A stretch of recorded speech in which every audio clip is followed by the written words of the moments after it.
what were left from World War I are personal stories and also photographic images. And this is exactly what we're going to see from this. After all, the project is called Lasting Memories. In some ways that reflects the stories and what we're trying to tap into from the past, where there's no physical result from this long term. It's purely those memories that will hopefully stay in people's minds.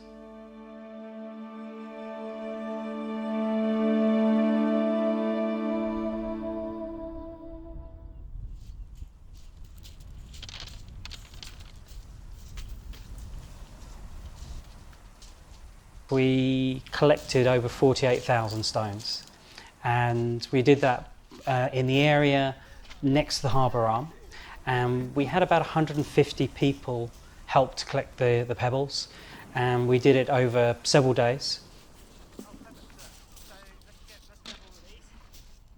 Seeing stones being taken off the beach, people sometimes get quite protective about that. Obviously, you're not allowed to take stones off the beach, but we did have permission from the Folkestone Harbour Company, who we were working with on the project. When we started the project, we were looking around about 20,000 stones to do our pebble poppies. But when we went down to the beach and we were doing our calculations and allowing we were going to do an 8th poppy in Belgium as well, we changed our calculations and over doubled that. So suddenly there was a huge amount of work, but Rachel from Gallery 66 came forward and offered us her space, which suddenly meant that we had a base to work out of instead of trying to paint in our houses or trying to get workshop space as and when, to having a sort of dedicated space, which was amazing. And not only could we do the painting, but also we could store these vast amounts of pebbles, which was great at the start until we realised the amount of pebbles coming in meant that we were filling that space up really quickly.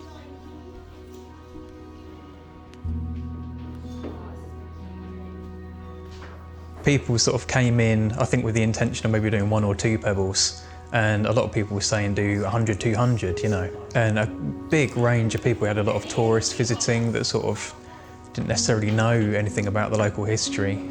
It was just a fantastic opportunity just to meet so many people and to be able to sort of provide the community with a project that everybody could get on board with and sort of work towards a common goal that was fun at the same time.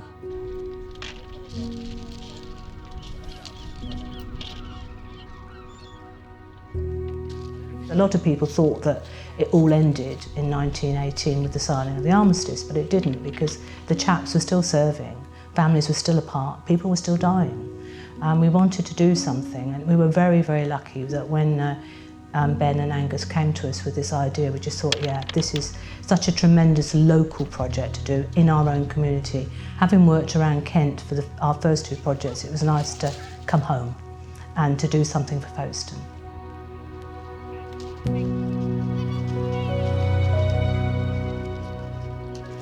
There's about 12 schools, but also lots of other youth groups as well. So we had scouts and guides, various guide groups helping as well.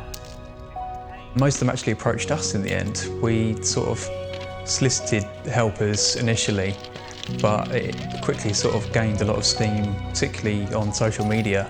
Luckily, Castle Hill School contacted us and we had 1 gap left, which we were able to fill with them, which is quite nice to be able to get some more kids involved. Range of schools in Folkestone and Dover, one in Lymm as well, Lymm Primary. And as the process went on, we sort of started off quite basic sort of workshops with all the kids around a table, a bit of a sort of lead up to what the project was about and what we were going to be doing, and then going through painting. And by the end, I think we sort of got it down to a T, got quite a sort of strategy in place, almost like a production line of sort of small groups at a time. And it gave a lot of kids maybe don't necessarily get opportunities to take part in projects like this, a chance to contribute to a project that is hopefully remembered by them and by the community in general.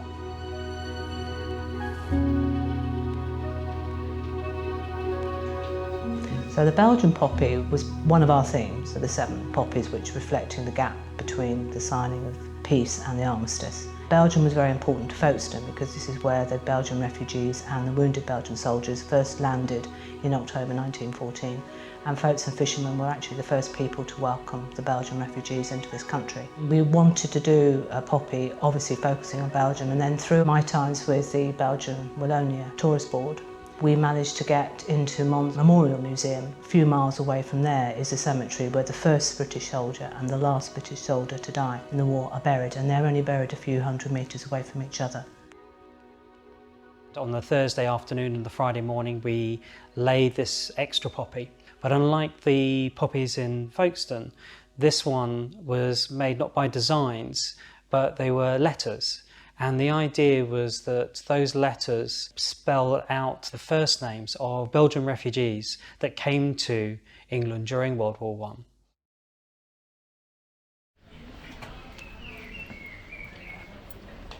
I. We got back from Belgium and immediately sort of went straight into preparation for the weekend itself. And I went to work on the historical information sheets that was going to go at the base of each poppy. And Angus sort of spearheaded the moving of pebbles from the shop and from Shepway Close Centre, all the places where they were all being kept, and taken down onto the yard owned by the Folkestone Harbour Company.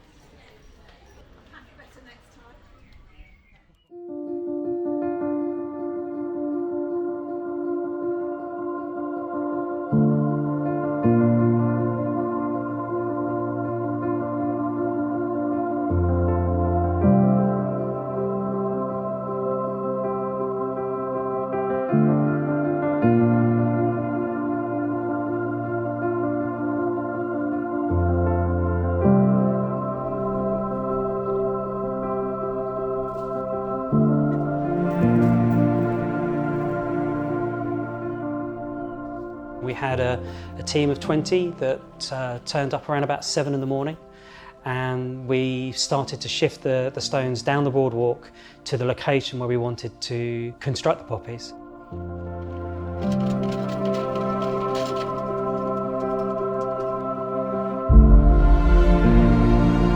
What we'd have done is come up with a grid formation for the design for the poppies.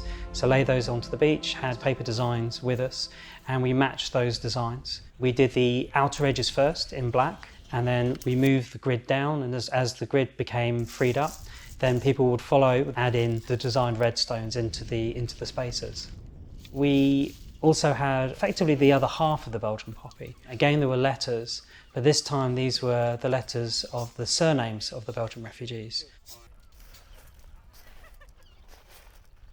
We chose the 7 stories specifically because they would be easy to research. One of our strands is a VAD, and the Red Cross have this fantastic resource which is a free online website which you have all the stories. They're cards, and from the cards you can learn so much. We chose things that could be researched in the newspaper because that's another free resource that people could use, because we knew we wanted to work with volunteers, and it was important that our volunteers had the proper resources and could carry on after we'd finished the project, and that anybody else could carry on after we finished the project. So that's really why we chose things which could be researched through the resources which are freely available. Over 250,000 refugees from Belgium passed through the port of Folkestone during the First World War. In just one weekend in October 1914, over 50,000 refugees arrived in Folkestone. Some of the refugees in Folkestone joined the Red Cross and the Voluntary Aid Detachment to help local hospitals with the wounded soldiers.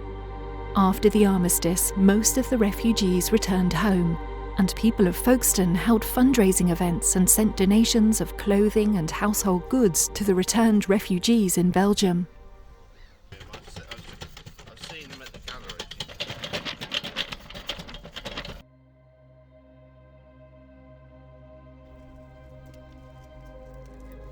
Over the first 3 months of 1915, 40,000 soldiers from the 2nd Canadian Contingent were transported to Folkestone, as well as being stationed at Shorncliffe Army Camp.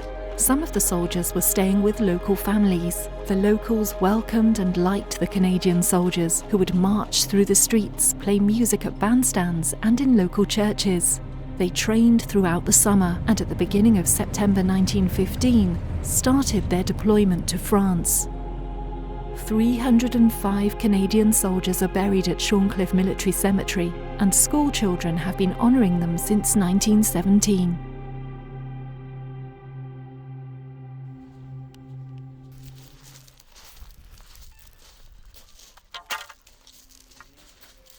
Voluntary aid detachments started in 1909. By 1914, there were over 2,500 VADs in Britain. Of the 74,000 members, 2/3 were female. At the outbreak of war, VAD members willingly offered their service. The Bevan Hospital in Sandgate was opened almost immediately upon the declaration of war. After becoming an annex of the Shorncliffe Military Hospital, it had a steady stream of troops receiving care, including military personnel from Australia, Canada, and Belgium. One feature of the hospital was an open-air ward, where cases of septic poisoning were cured. More than 12,000 patients passed through the hospital during its active period.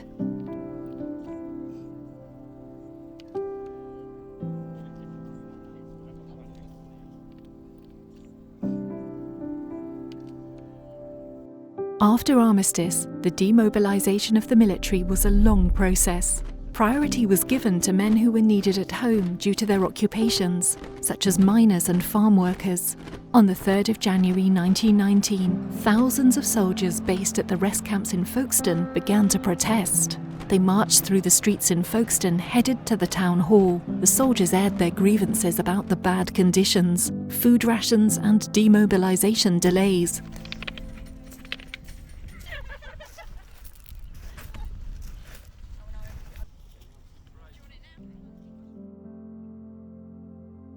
Rest camps were military-run camps with the purpose of giving soldiers a chance to relax after a battle or a long journey. The rest camps in Folkestone were still being used by soldiers after armistice. Over 4,000 soldiers a day came through the port to go on leave. These men required somewhere to rest and eat before their journey continued.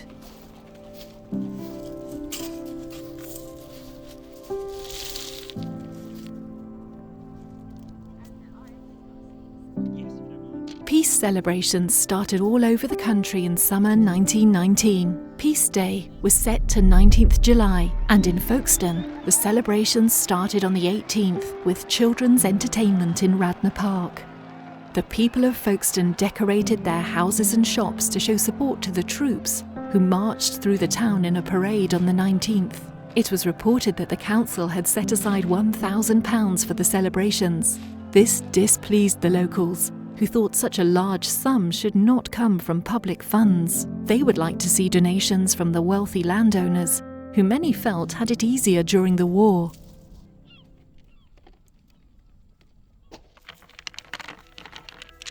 In 1918, the epidemic of Spanish flu infected over 500 million people and killed more than 50 million worldwide. In the council meeting of March 1919, Councillor Jones reported the following.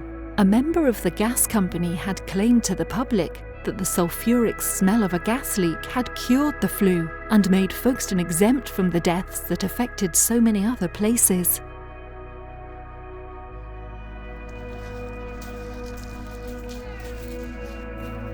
Projects like this are really good for the community because they are inclusive. They allow people to be involved in something they wouldn't normally be involved with, and it opens their eyes to opportunities and possibilities.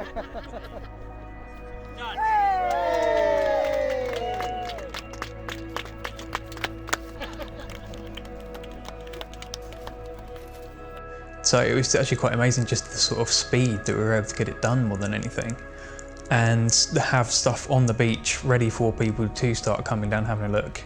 And we laid out the historical information ahead of time, so it meant that people sort of were learning a bit about Folkestone sort of even before the project was finished. The children obviously were really excited because they wanted to find their stone that they'd painted. You know, that was amazing. And they'd really invested in it. You know, I think that's the whole great thing about this project. People invested time and emotion in it. And people were stopping and they were reading the information, which really surprised me. That is the hard part, is to get people to engage in the heritage And that to us was the other strand, you know, the really important strand. I mean, this was funded through the National Heritage Lottery Fund. I think what's really important about the project is we have those 7 stories that relate to each of those poppies. The fact that so many people have got involved and have been touched in some way by that. After all, the project is called Lasting Memories. In some ways that reflects the stories and what we're trying to tap into from the past, where what were left from World War I are personal stories and also photographic images. And this is exactly what we're going to see from this. There's no physical result from this long term. It's purely those memories that will hopefully stay in people's minds.